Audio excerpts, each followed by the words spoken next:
Iran యుద్ధం విషయంలో విమర్శలు వ్యక్తమవడంతో రక్షణ మంత్రి పీట్ హెగ్సెత్ పై నిందలు మోపాలని అమెరికా అధ్యక్షుడు ట్రంప్ యత్నిస్తున్నట్లు ప్రచారం జరుగుతోంది. ఆ ఆరోపణలకు బలం చేకూరుస్తూ ట్రంప్ తాజాగా కీలక వ్యాఖ్యలు చేశారు. ఇరాన్ పై దాడి చేద్దామని ముందు సలహా ఇచ్చింది పీట్ హెగ్సెత్ అంటూ ట్రంప్ వ్యాఖ్యానించారు. ఇరాన్ వద్ద అణ్వస్త్రాలు ఉండొద్దంటే దాడి చేయాల్సిందేనని హెగ్సెత్ చెప్పారని తెలిపారు.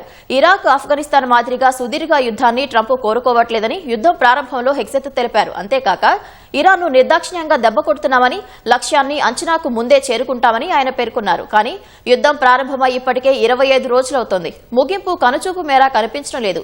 ఈ నేపథ్యంలో విమర్శల నుంచి తప్పించుకునేందుకు హెగ్సెత్ పై ట్రంప్ నిందలు మోపుతారని ప్రచారం జరుగుతోంది. కాగా హెగ్సెత్ కు రక్షణ శాఖను నిర్వహించే సత్తా లేదన్న భావన అమెరికాలో నెలకొంది. ఆయన ఒకప్పుడు మద్యానికి బానిసని, ఆయన ప్రవర్తన వల్ల సహోద్యోగులు తీవ్ర ఇబ్బందులు పడ్డారన్న ఆరోపణలు ఉన్నాయి. రక్షణ మంత్రిగా ఉన్నంతకాలం ఒక్క చుక్క మద్యం కూడా ముట్టనని హెగ్సెత్ ప్రమాణ స్వీకారానికి ముందు సెనెట్ కు హామీ ఇచ్చారు.